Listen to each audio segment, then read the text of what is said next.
So this video is a continuation of my discussion of the shorter phone call between Sunny and Derwood. I think this would be number 4 in the series. So if you've missed any of the previous ones, I will try to remember to add them to the description for this video. But if not, click on my playlists and you will see a Lily and Jack Sullivan playlist, and you'll be able to just go back through them and see the last 4 videos, this one and the 3 preceding, and they're the ones that are the Derwood videos. Since I'm talking about playlists, there is also another playlist which is called the Lily and Jack Sullivan case file, and that playlist contains all the audio from all the key players: Janie, Daniel, Malaya.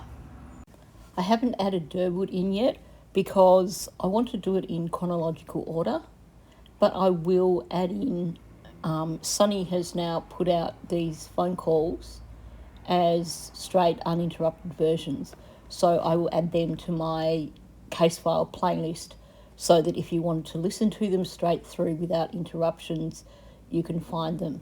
Also in my case file playlist is all the media from beginning of the case through to, I believe, possibly the end of December, definitely to the end of November. If it isn't till the end of December, then I will be putting out a December and January video at the end of this month. There's also all the dispatch audio and interviews with family members connected to this. So as far as I know, I've got all of Belinda's interviews. I've got most of Hayley's interviews. I realised after I dropped the last video that I missed a bit, so I will be changing that. But essentially the case file is every primary source in terms of videos that's been released. I have included one of Jordan Getty's phone calls, but I won't be including the one where he made a phone call to one of the content creators and became extremely verbally aggressive, because I personally find that triggering, and I don't want to put something like that on my channel that could be triggering for someone else. Now I'm going to jump in here at the beginning of my video and say, if you are not subscribed to my channel and you like what I'm putting out, please do subscribe. That helps YouTube to see that my videos are worthwhile. And at the moment I'm having issues with YouTube choosing to demonetize my videos. I do appeals, and usually the appeals go through. Probably 9 out of 10 times the appeals go through. The problem is the appeals take so long that by the time they actually clear a video to be monetized, it's already had the bulk of its views, so it's not earning anything anyway. So if you aren't subscribed and you subscribe, that'll tell YouTube that, hey, this channel's pretty good. Also, if you hit the like button on my videos, that is also getting the message to YouTube that, hey, yeah, we like this channel. People have asked me about the super thanks button and the hype button. I don't know how that works.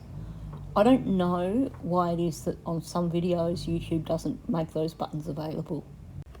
In terms of the super thanks, there is the alternate option, which is buy me a coffee, and the link for that is in the description for all my videos.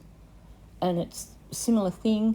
You just go click on the link for buy me a coffee, and then you buy 1 or 2 coffees, and that helps my channel out as well.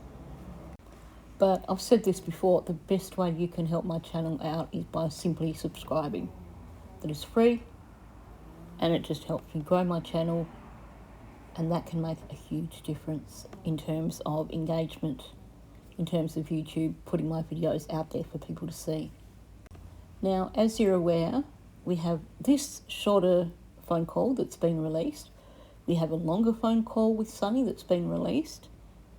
And in reaction to that, Derwood decided to make a phone call to the Hidden in the Fog channel. And in every single one of these, his story is completely different. His most recent phone call, the one to the fog woman, that shows us that what he's saying here in this video, where he claims that, yeah, actually he knows that Daniel's guilty and he's just playing Daniel, that's a lie. Yes, he knows Daniel's guilty. He's just covering his ass. He's given some fairly accurate descriptions of Daniel's personality, which to me is a case of it takes one to know one. Now, if you've watched my previous videos talking about this phone call, you will have heard my comments on the way Sonny was handling him. He thinks he's just got Sonny wrapped around his little finger. He thinks she's buying everything he's selling. But he doesn't see that she's basically playing him like a fiddle. This is someone who is very, very experienced in customer service, has obviously dealt with every type of loony, whack job, psychopath on the planet over the past 30-something years of working in customer service. And it's so obvious that she sees through what Derwood is trying to do here, but he's oblivious to it. He thinks he's found this lovely lady who's just really empathetic, who's really nice and doesn't argue with him and just believes everything he's saying. And if she does challenge things, she just challenges them really, really nicely and then seems to buy what he's telling her. But if you pay attention, you can see that what she's doing here is basically keeping him talking.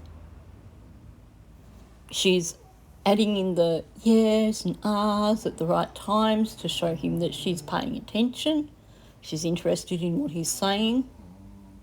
And then she's also adding in comments here and there to put him at ease a little bit and to continue the discussion. I honestly believe that of all the people covering this case, when it comes to interviewing people, Sonny seems to get the most out of these conversations. Now, I will be starting this video by backtracking the audio just a little bit, just to go back over what Derwood said before he leads into his comment that he thinks that Daniel's going to get pretty dirty with him. Because what he's doing is basically making up a tale. He's saying to Sonny, oh, you know, when I get off the phone from you, I'm going to ring Daniel and I'm going to confront him. And, you know, I meant to ring Daniel before I got on the phone to you, but I somehow misdialed. But I'm going to confront him about him saying that he was searching through the woods for all those weeks. I can guarantee he had absolutely no plan whatsoever of doing this. This is just another manipulation tactic that Derwood was using, trying to give validity to his claims by saying, here's my claim and now I'm going to action it, and this is exactly what I'm going to do. I'm not going to provide you receipts for it, but you're supposed to believe me because I'm telling you I'm going to action this claim now. If I am going to be confronting Daniel, that proves to you that actually, yeah, I'm a good guy and everything I've just told you where I believe that Daniel is responsible, all that is true because now I'm going to action it. It was like when he was talking about, I think, Janie's statements or something, and he said the receipts for that are the statements that will be made in court or something ridiculous like that, which basically are not receipts at all because obviously he's not producing them. But he uses this manipulation strategy. If I can convince you that, yeah, other people are involved in this whole story and I'm describing the action that's occurring, did occur, will occur, then this is going to make it more believable. He talks about meeting this person and chatting with that person. He almost convinced Malaya to meet with him, but then her family stepped in and told her not to. It's all about manipulating the listener, trying to give validity to his claims by claiming action or claiming the involvement of another person in a way that still can't be verified. So with that said, let's just jump straight in. I'm calling Daniel, and I'm going to press him a little bit because that's exactly what I'm going to ask him. I'm going to ask him, okay, Daniel, you've told me half a dozen times that Janie caught Malaya on the side of the road, and you're so sure that she had taken those kids out, put them in a vehicle, and they were getting shipped down the road, and that Janie just about caught it. And that's what you're telling me happened, that Malaya shipped those kids down the road. Mm-hmm. Well, if Malaya shipped, and I'm going to confront him hard on it now. Yeah. I'm going to confront him and say, okay, Daniel, I want you to explain to me, if those kids got shipped down the road in a vehicle and you caught it happening, why the f*** were you searching the woods? Right. Running ahead of helicopters and water up to your waist and screaming till you lost your voice. And explain that to me. And then I think he's going to get pretty dirty at me. Because he has the ability. Right. He has the ability to get very, very You can see it. dirty. You can see it. You can see it. I've seen it twice, yeah. So here's this story of, I'm going to ring Daniel and I'm going to confront him. And I'm going to confront him hard. Because obviously in Derwood's mind, if you make it sound even more dramatic, it must be real. But it's also that whole thing of, look how passionate I am about this. This means I'm being truthful. This means I am going to do this. And this shows you that I really am now changing sides. And I really am just trying to get the truth out of Daniel to clear Malaya's name and find the children and all this dramatic stuff that Derwood thinks he's doing. Or probably doesn't think he's doing. Because at the end of the day, I do believe that his main motivation here is to stand up for Daniel, clear Daniel for some reason, and I do feel that he may well have a stake in this game. Now, here's where he says that he thinks Daniel's going to get pretty dirty because he's got the ability. And he says, I've seen it twice. Now, what he's doing here is throwing in a little bit of truth that he knows people are going to be aware of. Most people have figured out, even back then, I think it was pretty clear that Daniel had anger issues. And I would imagine that he's figured out that Sonny is aware of this. So he's throwing in that one little nugget of truth to stack his lies. And he's stacking his lies to try and convince his audience, who at the time was Sonny, that he's being truthful. It's that false logic of, the first thing I'm going to tell you is that I am going to phone Daniel and I am going to confront him. Now I'm going to tell you that he's going to become annoyed with me. He's going to become dirty when I confront him. That bit has got a little bit of truth thrown in because, like I said, we know Daniel does have anger issues, and I have no doubt that Derwood is fully aware of Daniel's personality. He's already said things in this phone call that shows that even though he's defending Daniel, he knows exactly what Daniel is like. So he throws in this little nugget of truth that Daniel is the sort of person that does get dirty. But what he's trying to do here is saying, Daniel's going to get dirty. This proves that I am going to make this phone call. Because this, I'm saying I'm going to do this, and this is going to happen. But we know from all the other audio that here he's just running with this one story. So Daniel's not going to get dirty with him because he's not going to make the phone call. But he has given us this little nugget that, yes, Daniel has the ability to get very, very dirty. And we have seen that from Daniel's own texts, from messages that Malaya has made, and even from things in the documents. Not only that, we know he's got anger issues. We've seen there was a Globe and Mail article, I believe it was, that said that he was having to do anger management courses. And this is connected with the CPS stuff, so yes, Derwood would know this. We also know there is that CPS involvement with Lily and Jack's case because Daniel would become violent with them. So he's throwing in this little nugget of information to make the rest of what he's saying sound truthful. We're supposed to believe that he is going to confront Daniel, and Daniel is going to become aggravated, because that is part of Daniel's personality. And of course, this is meant to prove to us that what Derwood is saying in this whole conversation, in terms of that all along he knew that Daniel was responsible and he was just playing the game, only pretending to defend Daniel. So, hey, please don't arrest me because now you've got all this on record on a phone call. But another thing I've noticed with Derwood is when he's telling these tall tales, when he's making up things that he says he's going to do or things that haven't happened, he gets this kind of eagerness to his tone. And you know, straight out, just from the tone of his voice, the way he's speaking, the tempo of how he's speaking, that this is a load of BS. He's giving away what he knows in terms of Daniel, in terms of the case, in terms of Daniel's personality. Not because he's trying to give this information and say, hey, look at me, I'm truly doing the right thing here. No, it's because this is his alibi. This whole phone call is his alibi. So that down the track, when the RCMP do go after him for obstructing an investigation, he thinks that he's using Sonny here as his alibi.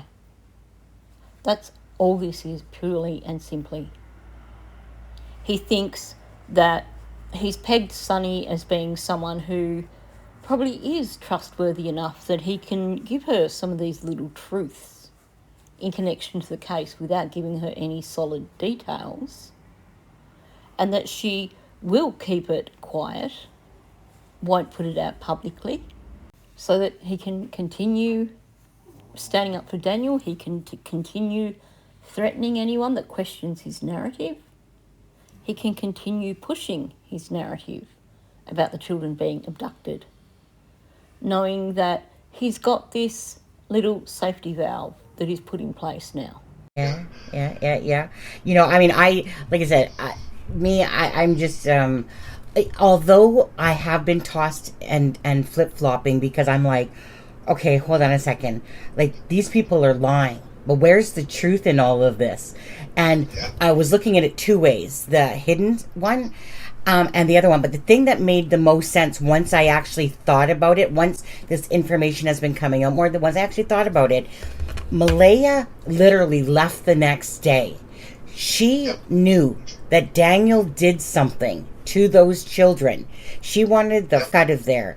And that's why when her mom said that, like that. So when I looked at the timeline of Daniel, it made sense to what that Bella person was saying, because I was thinking that. I was like, but it seemed like a far stretch. And I don't usually do the far stretched ideas, but knowing that there's fucked up cases out there. But then when one of the viewers put it all nicely, I instantly, right at the start of reading that 6 or 7 page thing that she wrote, because she's some sort of therapist or some sort of psychologist. Anyways, so when I started reading at the start, I knew exactly what was going to be said throughout the rest of that piece that she wrote. And it falls absolutely in line when you think about it. A victim that she knew Daniel did something. And like I said, the reason why someone would leave like that, and he even said that wouldn't even look at him. Well, women don't look at men because they're so disgusted in you for whatever reason. Now, so that makes sense why she left and why she's kind of been more hidden and not saying anything. She told Belinda, that Malaya told Belinda that she has 100% faith in the RCMP, you know, what they're doing and all that stuff like that. But anyways, it's the most logical line, and I think Daniel is an absolute he's a pathological liar is what he is. Now, Derwood might be really good at coming up with these fake stories and lying, but when it comes to logical thinking, critical thinking, the guy's clueless. Sonny starts out by saying that she's flip-flopped on this case. And she's saying that her clarity came from this risk analysis that one of her listeners did. Well, this is someone who herself was in a coercive relationship for close to 10 years. This is someone who has covered multiple cases, many of which have individuals who are the same sort of person as Daniel. So you cannot tell me that Sunny did not look at Daniel's first interview and do exactly what I did, looked at him and went, oh crap, he did it. She's already told Derwood that she has experienced being in a coercive relationship firsthand. She's said how long she's been in that relationship. And yet Derwood doesn't make the connection here with her claiming that, she's flip-flopping. She didn't know what to think at first. And don't forget, she's also said to Derwood that when she looked in Daniel's eyes, she saw something that she didn't like. But he's just buying it. She's telling him what she thinks he wants to hear. And because she is telling him what he wants to hear, he's just accepting it without question. So what she's doing here, and Derwood is utterly oblivious to it, she's offering him an explanation as to why in their previous conversations she was more than willing to accept his story about Malaya putting the children in a car, and why she wasn't challenging that, but that now she's happy to accept his story that actually Daniel is responsible. She's basically saying, well, I flip-flopped, and then this person showed me this thing, this psychological thing, and now, I can see it more clearly. She's telling Derwood this because he's basically too thick to figure out that, hey, this woman has dealt with people like Daniel her whole life. She would have seen straight away what was going on in this case. It gives this plausible reason as to why she's not challenging him over changing his story. In her head, though, she's probably going, you are the biggest liar on the planet. Like I said in, I think, the first video, throughout this phone call, Sunny has played Derwood like a fiddle. She knows that challenging him and saying, you've just changed your story completely, you've lied, anything like that is going to shut down the conversation. She wants to keep the conversation going. So she's going to add these little anecdotes here and there. She's going to offer up as an explanation for why she's not currently challenging him for changing his story. She's now offering up, I was flip-flopping on this whole thing as well. But, someone showed me this thing, and I agree with you. There's one Derwood phone call that's very, very telling. It may have been in one of the calls to Sunny, I'm not sure, I can't remember. But he's happily going along, telling his little story, and people in the comments section were questioning his story, pointing out the holes in his narrative. And he got really aggressive, really defensive, and pretty much that was the end of the conversation. He decided he was going because he didn't like that people weren't believing his story. So she's talking about her assessment of Malaya and saying, once I thought about it, I came up with this. Like I said, I have no doubt that from day one, Sunny saw through all the BS and saw that red flag when Malaya was saying, I told him, my partner, Daniel, and that was the biggest red flag in that whole interview. That showed us what things were like between her and Daniel. She couldn't even say his name. So that supports what she told Sunny in terms of that she couldn't even look at him.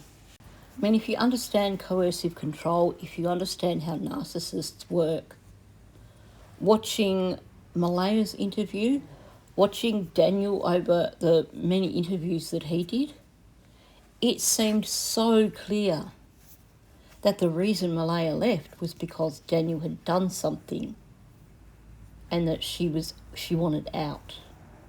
And of course, Daniel did what the classic abuser does and flipped the story. So he was putting out this idea publicly that Malaya left because she was guilty. He kept pushing I must be a good guy because I'm the only person talking about the children. And of course, he then used Malaya leaving to play into his story about her putting the children in a vehicle. This is so typical of someone who is an abuser. There is a case going to court very soon, the Dee Warner case. Now, I spoke about this a little while ago. Her husband was abusive. She decided she was going to leave him. She got a friend to look after their young daughter so she could have the conversation with him. And that was the last time anyone saw her. After that, she went missing. Now, Dale claims that she must have gone off. She must be living on a tropical island somewhere because she's got all this money.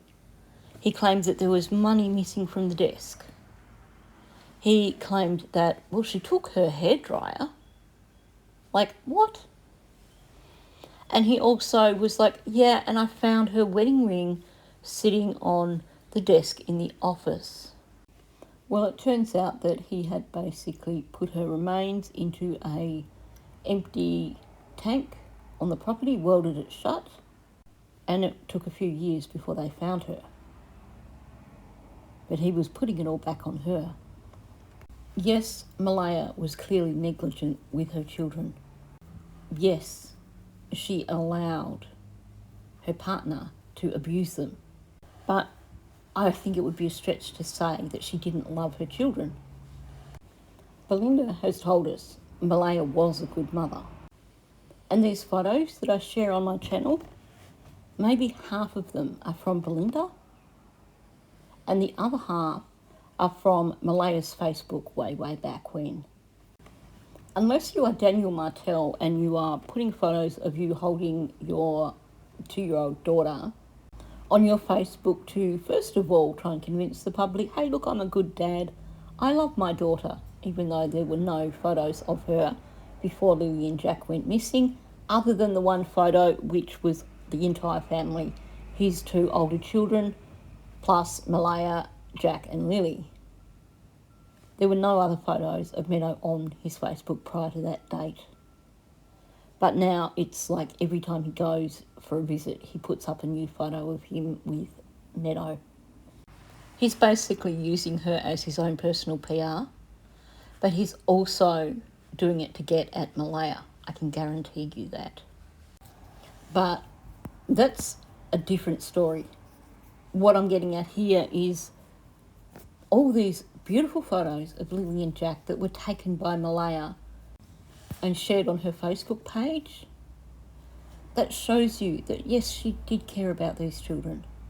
So Daniel pushing this story early on that Malaya was clearly responsible because she ran was just a load of BS. And then he flipped that to, and I think it was because people started to push against that and say she ran because she knew the children weren't there. And that's when he jumped on that and started using that to push this abduction story. But we have Malaya taking off. We have her blocking Daniel. And of course, this is all stuff that Daniel shared early on because he thought it was going to make him look good and make Malaya look bad. But the truth of the matter is, it showed that clearly she left because Daniel did something. She would not have left that property if she thought her children were alive and in the woods. The RCMP had made it really clear there was no abduction, which only left one possibility, and that was that whatever happened to those children occurred on that property. And then you have the day after Malaya takes off, she blocks out Daniel completely and goes into hiding. Yes, Malaya is extremely self-centered. She has a really low level of maturity I would still put her as being around the teenager level in terms of maturity. She is quite possibly a narcissist, but there is enough evidence to show us that she cared about her children. The only way she would have left that property would be because she knew her children weren't coming back. Sonia is spot on when she says about Malaya not even looking at him, and she says, well, women do that when they are so disgusted with men for some reason. That is so spot on. And again, it ties in with her interview where she really had to battle to spit out his name. Now, Sunny also says, it makes sense that's why she left and why she's been hidden and not really saying much. Yes and no. There's far more to this than her being afraid of Daniel. And I think Daniel has made sure that he's reminded Malaya over the 8 months that he's still around. I suspect that he has reminded Malaya that he's actually keeping an eye on her. And I think some of the things he's said publicly have been veiled threats to keep Malaya quiet. But the thing is, Malaya keeping quiet, I don't believe that is just about her being afraid of Daniel. I do believe that there is a level of guilt there.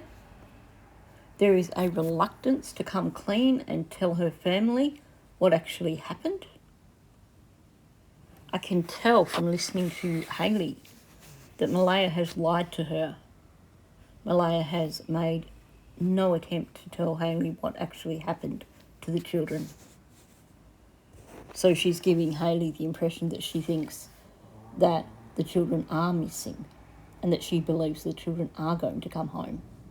So while, sure, part of the reason why she's keeping quiet probably is because she's afraid of Daniel, but also part of that is because she does feel guilt and she's lied to her family and she doesn't want the truth to come out.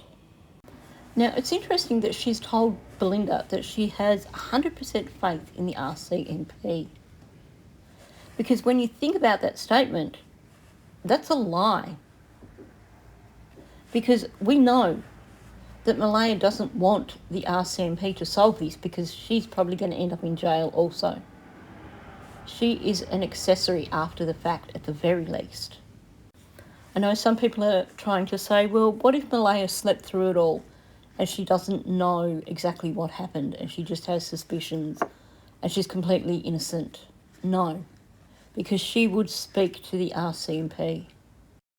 Not only that, she wouldn't have left the property if she thought there was a possibility that the children actually did wander off into the woods. And the biggest thing in all this, her and Daniel told the same story. Yeah, they got their roles mixed up and put themselves in the same role several times, and then they contradicted each other because obviously after she left, they didn't manage to continue to compare notes. But you could tell they created a story together. She was in on this. She knows that her children are deceased. She knows what happened to her children. Personally, I don't believe she knows where they're at because, for starters, Daniel has this desperate need for control.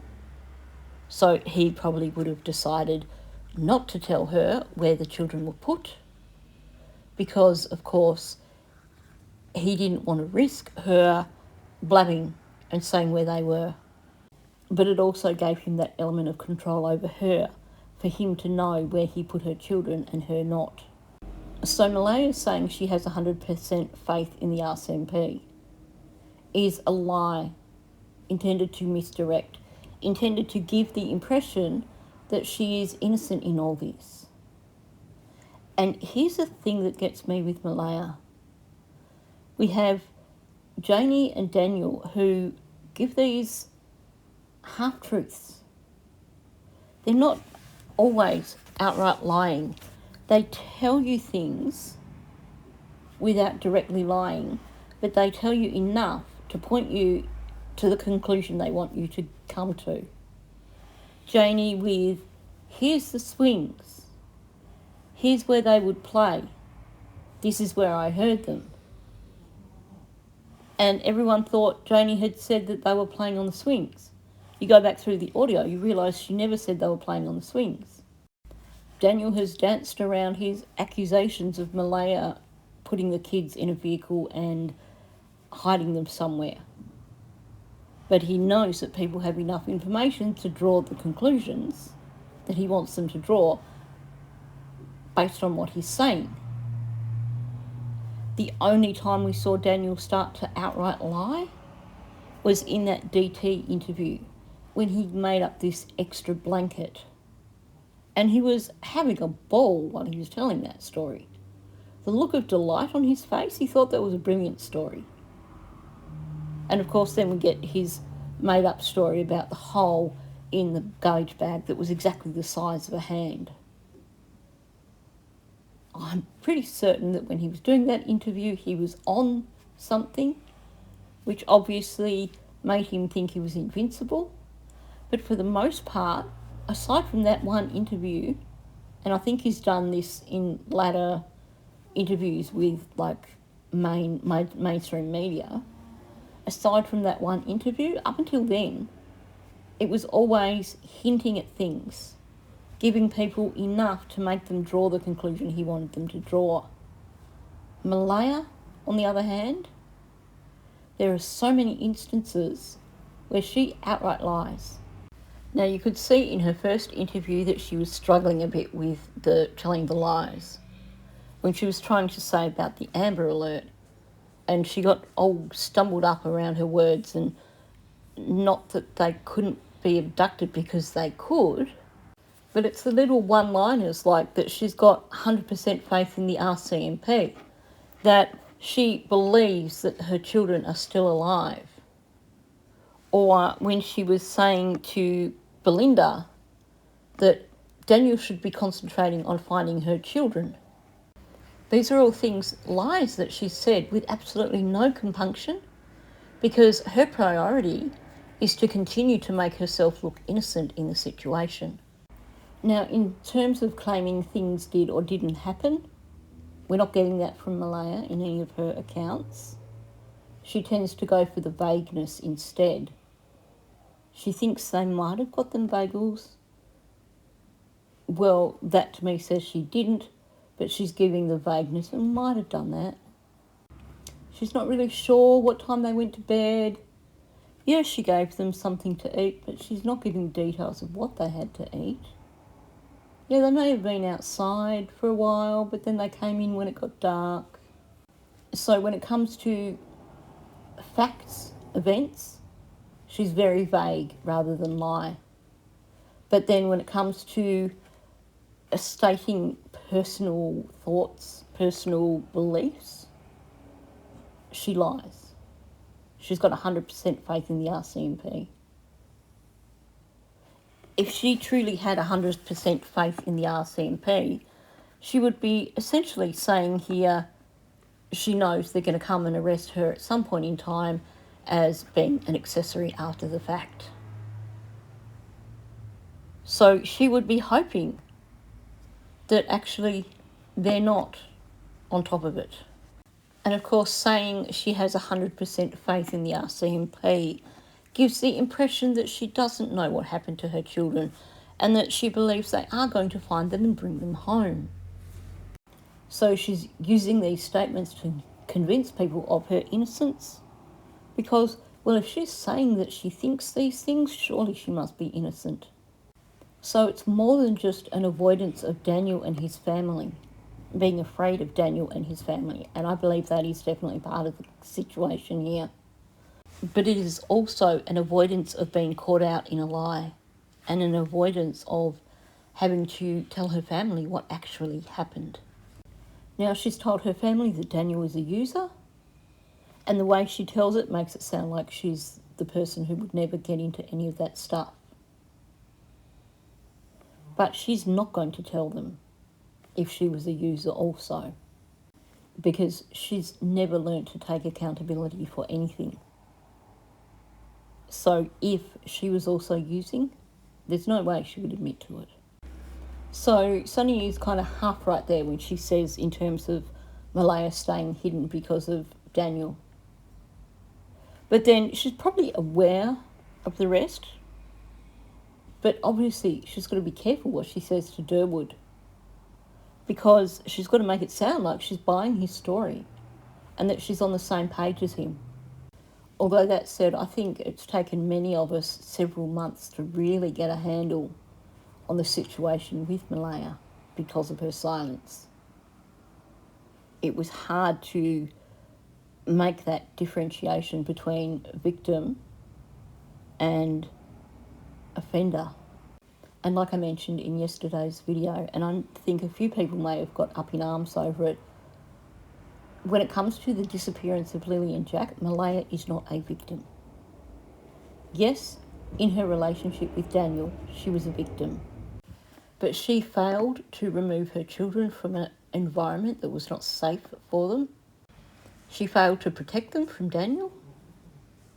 And she certainly didn't prevent anything from happening. She let these things happen. And yes, I realise that she was probably afraid for her own safety. She was probably afraid for Meadow's safety. But she had that opportunity.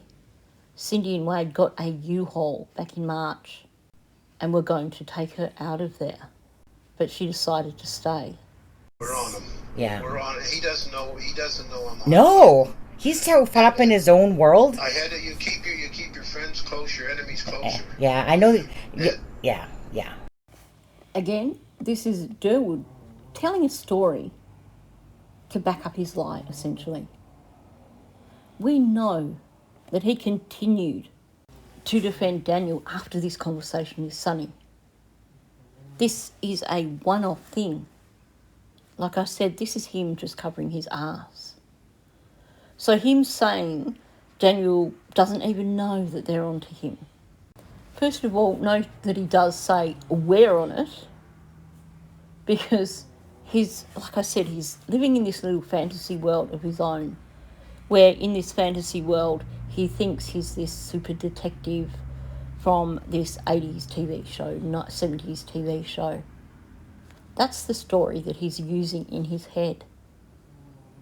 So when he says we're on it, making it sound like he's, part of this whole elite organisation. But as far as, Daniel doesn't know that we're onto him. BS. The situation here, yes, Daniel wouldn't know that Derwood has just made this phone call to Sunny to use her as an alibi down the track when things crumble, so that he can try and avoid criminal charges. Because he's not going to tell Daniel that, because he is supporting Daniel 100%. He's even threatening people. So Daniel couldn't be not aware that Derwood is on him, because Daniel knows that Derwood knows the situation. He's made it so clear in this phone call that he is well and truly aware of the situation. He's well and truly aware that the story that he's putting out there on Daniel's behalf is a made-up story. So him trying to give the impression that he was merely repeating this story that Daniel told him, that he thought was truthful, and then now he's seen the light. Complete utter BS. He knew the moment he came out in public what he was doing. He knew that Daniel was responsible for what happened to those children, and he came out and he pushed this narrative. When you go back through the audio of Derwood coming out and telling this story about Malaya putting the children in a car, he makes things up along the way, and you can hear when he's doing that. He gets excited about his stories. He's a bit like Daniel. So him claiming that he's oblivious and that this is all a story that Daniel told him and that he's only twigged to it but he's on him is complete utter BS. The guy is complicit. But in his head he's playing a certain role here and he thinks this is convincing. And then he comes out with this line of, you keep your friends close and your enemies closer, which really doesn't even fit he has in fact admitted that he knows Daniel really well. Daniel and his son are really good friends, and Daniel has spent a lot of time at his place because him and Jordan would go there after work. So there is nothing here that would suggest that Daniel is Derwood's enemy. And when you refer to someone as being an enemy, you're inferring that you don't get along with them. You've had a confrontation with them. Maybe they've done things that have hurt you. Well, Derwood has given no example of anything here that would suggest that, even remotely. And don't forget, he's also said that he's in tight with Daniel's uncles. So that's just a throwaway line that is intended to just try and deceive. Intended to show that he has absolutely no loyalty towards Daniel, which we know is not the case. So Now, and the other thing too, see where Daniel fucked up here. And I'm meeting with Cindy later on today after she gets off work. I want to verify something. oh, okay. Mm-hmm. Is The meeting, Daniel told me about the meeting in the ambulance where Malaya went into the ambulance because it was a place where they could talk privately, and Cindy went in with her. Daniel's version of this is that Cindy told Malaya, listen, stop talking about the Amber Alert because we've got the kids. right? That's total. That's another fabricated lie. What Cindy told Malaya, I believe, was, listen, Malaya, you don't have to be scared right now. There's a lot of people around to protect you. Come with me and we'll get you the fuck out of here right now. Yeah, something like that. And they never even finished talking to the cops or anybody. It was a U-turn in the middle of the street. They told Logan to get the baby seat mat out of the car and load their car, load Patty's car and Cindy's car, and get the fuck out of here. And that's exactly what they did. Mm-hmm.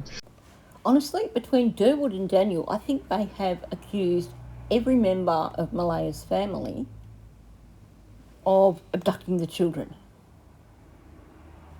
The story has changed from Cindy being responsible to Hayley and her friends being responsible to the tribe being responsible.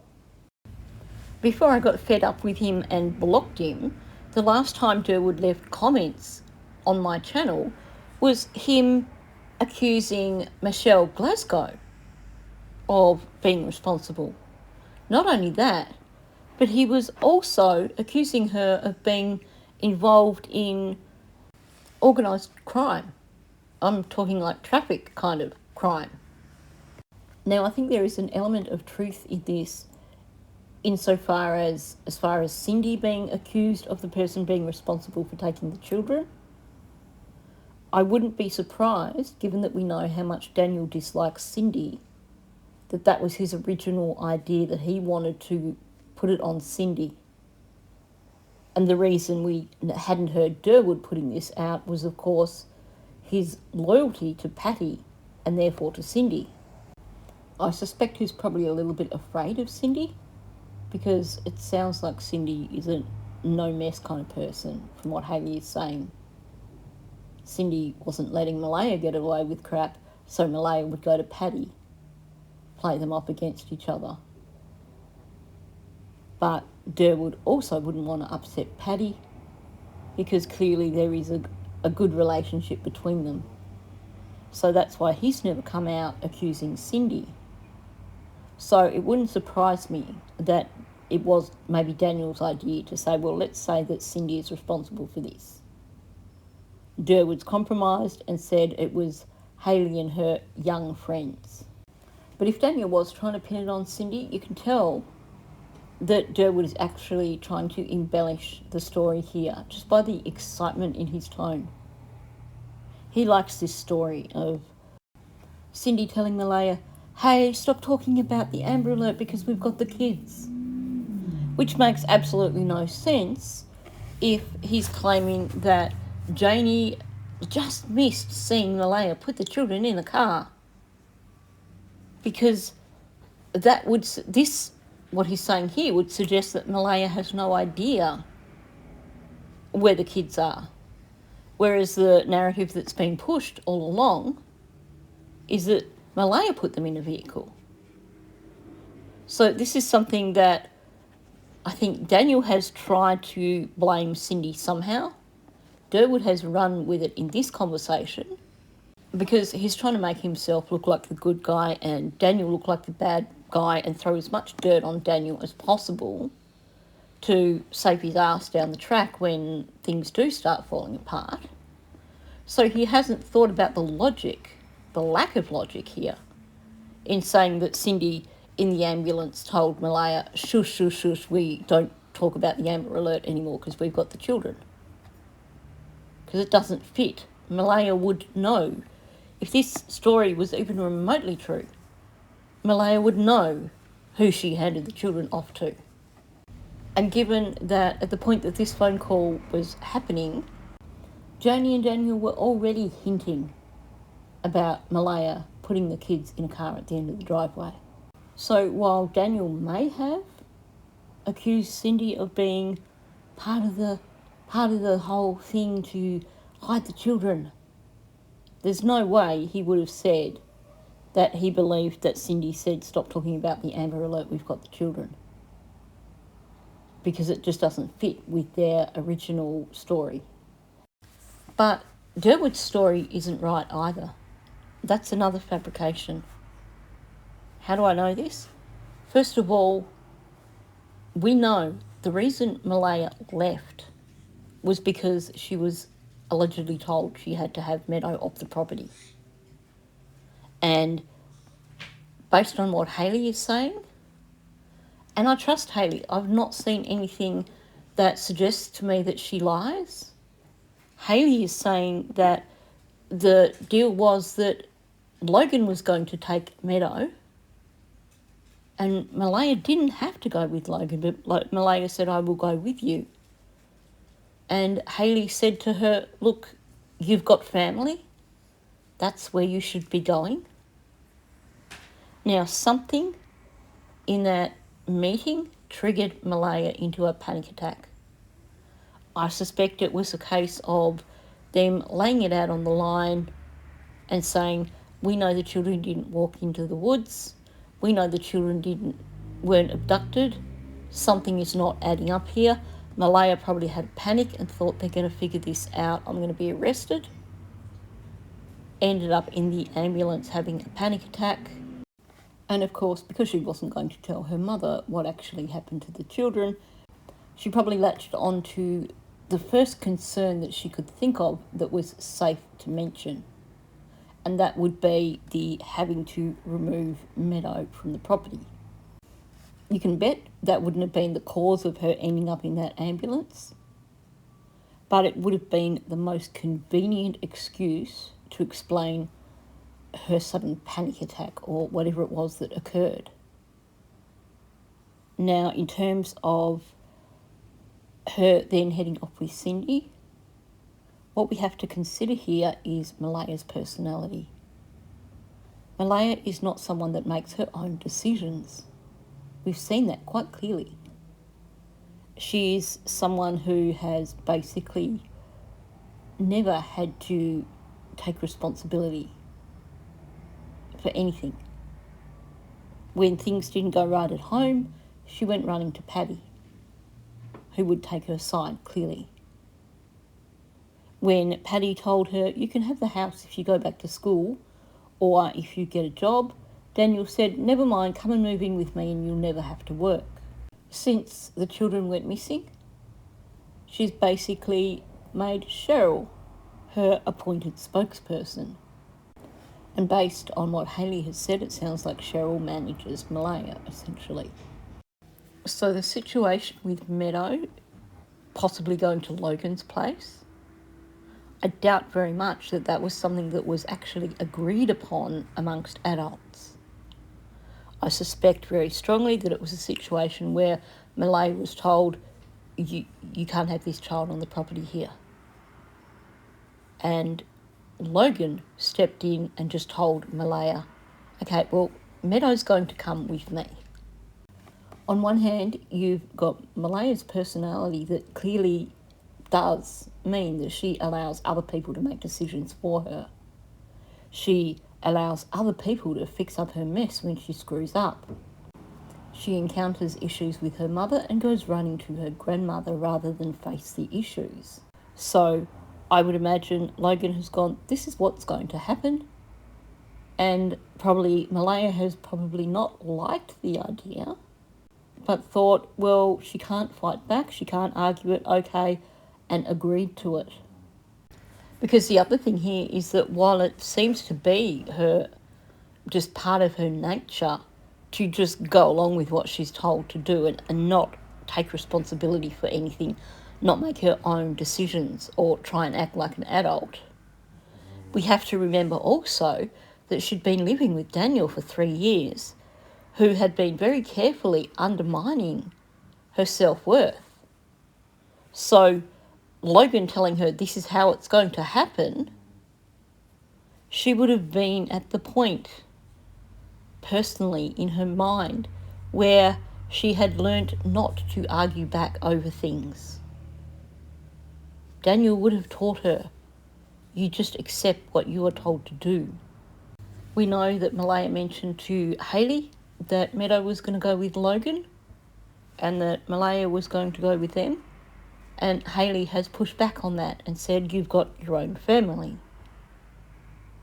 And I suspect that with Hayley having pushed back on that, when Malaya is having this meltdown in the ambulance, the first thing that comes out is Meadow. And Cindy says, well, come with us. Malaya would have been too scared to turn around to say to Logan, I've changed my mind, I'm going to go with my mother. So she would have just simply organised to get the baby seat out of the car, hopped in the car and went. Because she does not know how to deal with situations. Clearly, she wasn't going to communicate with Daniel, because I strongly suspect that when she went to that briefing, she suddenly realised that things were really going to get real and that they weren't buying the story of the children wandering off. It was day 2 that Major Crimes Unit became involved. So this briefing, I strongly suspect that this was when Malaya and Daniel were told that Major Crimes are now stepping in and are becoming involved in this. And then Daniel made it look like Malaya ran away from that halfway through questioning and halfway through everything. Right. My question here is, was it actually Daniel who was putting that story out? Because we heard about it through mainstream media. So is that because Daniel told mainstream media that, or did they have another source? You'll just have to excuse the blurry writing on this. I don't actually have a copy of this document with all the unredacted information. I've just had to basically screenshot what I can here and there. I did approach one person and what they sent me wasn't this. So I figured that there's probably a few people that don't really want to share, and I just don't want to be that person that's begging off people, please can I get a copy? So I'm just going with what I've been able to get hold of, so it is blurry. So the account in the documents doesn't say whether or not it was partway through the meeting or anything. It just says that Malaya said she went to the police command post to see what was happening firsthand, started feeling sick and needed medical attention. So without knowing the original source of the information that Malaya left during the meeting and ended up getting medical attention and sitting in the back of the ambulance, without actually knowing that, then I can't fully comment on what Derwood is saying here in terms of saying that Daniel made it look like this happened. But the timing of it does seem to point towards it being a panic attack. So it does seem likely that it did occur partway through the interview, through the meeting. I mean, we've got to consider that right now, Derwood is basically trying to discredit every single thing that Daniel said. He wants to make himself look like a hero, and to do that, in his mind, then Daniel has to be lying about everything. And he's already admitted he's got no idea what actually went on, because he said, what Cindy told Malaya, I believe. In other words, I'm making this up on the spot. This sounds like a good story. Let me tell you this. And the reason he's come out with this is like, look, we're here to protect you from Daniel.